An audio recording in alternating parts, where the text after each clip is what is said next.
In 1620, while the Mayflower was in Provincetown, 18 of its men sailed in a small shallop, searching for a place to live. They came to present-day Eastham, where they were met by a group of Nauset. After a brief but violent encounter, the English left towards today's Plymouth. In 2020, we remember this first encounter. We explore its meanings for today and tomorrow. The following text is an excerpt from Chapter 1 of Ian Saxine's book, The Story of the First Encounter at Nauset. Chapter 1 is titled Wampanoag Pass to 1620. Throughout the region, women were responsible for work surrounding villages, including tending to crops and gathering plants for making baskets, mats, and medicine. Women also moved their families' dome residence, witus or wigwams, as seasonal needs demanded.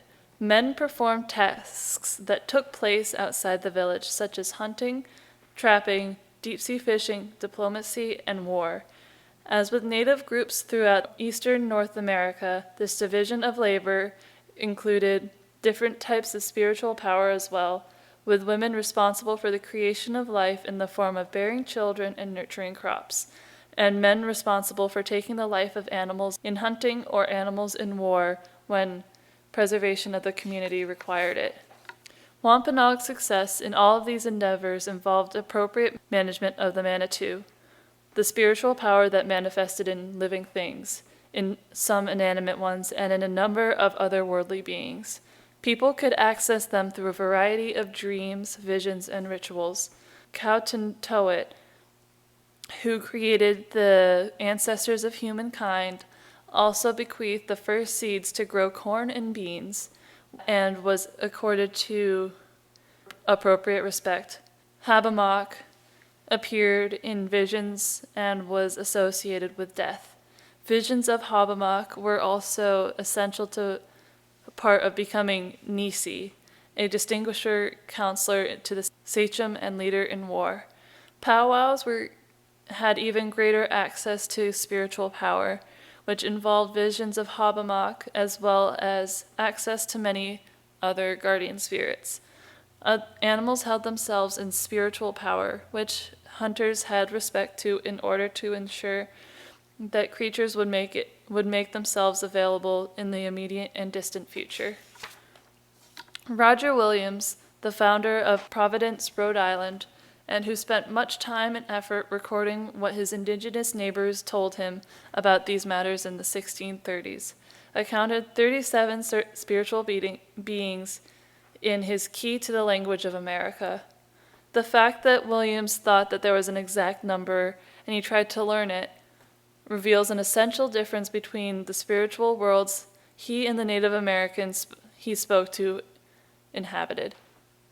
Williams attempted to trace a taxonomy of indigenous deities arranged by universally acknowledged rules, in the way that he and other English Christians spent so much energy working to precisely define God's nature and words in the sacred text. In contrast, the people Williams spoke to were content to acknowledge that his God made England while their gods made them. The Wampanoag sought to make sense of the unfamiliar throughout the spiritual world, as Williams noted. They attributed the Manitou to everything that they could not comprehend, and did not seem to be troubled by the unexplained in the way that Williams was. The Wampanoag's political and social world reflected their spiritual world of diffuse sources of power, in which reciprocal, although not necessarily equal, relationships were ideal. As in England, the Wampanoag recognized distinctions based on wealth, age, gender, and social status. Compared to England, Wampanoag society was fairly egalitarian. Sachems, chiefs, did not have the authority to command obedience of their people in the manner that monarchs could. Their responsibilities included allocating land use rights within the community, conducting diplomacy, adjusting internal disputes, and punishing murders. Sachems collected a modest amount of tribute from their followers, which they then redistributed in the form of gifts. It was the distribution rather than the acquisition of wealth that gave Wampanoag sachems prestige and influence necessary to attract followers and build consensus in councils devoted to decision-making in war and diplomacy. Scholars dispute the extent of sachems' power in the region, including the most famous one. In the years before 1620, a sachem of the Pokanokets, based in Sawams, now Warren, Rhode Island, forged relationships with the villages of present-day southeastern Massachusetts, extending to Cape Cod, Martha's Vineyard, and Nantucket. Named Usamequin, this leader was popularly known today by his title, Massasoit, or Grand Sachem, over the other sachemdoms of the region. Among the sachems included the Pokanoket-led confederation was that of the Nauset, for whom membership in this confederation, including tribute to Usamequin, Massasoit, had advantage of protection from potentially hostile outsiders. One group of outsiders the Nauset did not give much thought to until the Usamequin Massasoit's time came from across the sea after the year the strangers called 1500. Early arrivals included fishing ships seeking the rich soils of cod on the coast, and for which one of the English-speaking captains named the Nauset's Cape, as well as the explorers seeking both a water route to Asia and to map the North American landmass. Many of these early encounters were friendly, as natives and strangers bartered and communicated with sign language. Others were not. Some misunderstandings led to violence, like in 1605, when a quarrel between men with the French explorer Samuel de Champlain and the Wampanoag on Cape Cod, possibly Nauset, resulted in the death of a sailor and a tense standoff for several hours before the local native people smoothed things over, blaming distant people on the interior for causing all the trouble.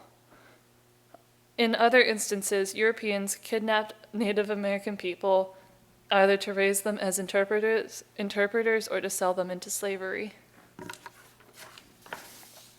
In the years immediately before 1620, the Wampanoag had more important problems to deal with than the bearded strangers from across the sea, however. A powerful alliance of Micmacs from present-day Nova Scotia, well armed with steel-bladed weapons obtained from their European trading partners, stormed down the coast beginning 1600. Residents of villages as far south as Cape Cod feared the Micmacs, punishing raids from the sea. In 1615, the Micmacs killed an influential leader of the Massasoit's northern allies along the Saco River in present-day Maine, scattering his followers and leaving the Nauset and their neighbors wondering if they might be next. My name is Joanna Hollick, and I'm the coordinator for the Sunset Series with Eastham 400.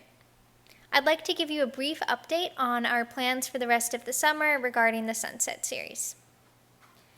Each Sunday, a presenter will read an excerpt from Ian Saxine's book, The Story of the First Encounter at Nauset, and some of the other episodes for the week will reflect on themes that correlate to the topics that Ian discussed in that chapter of his book.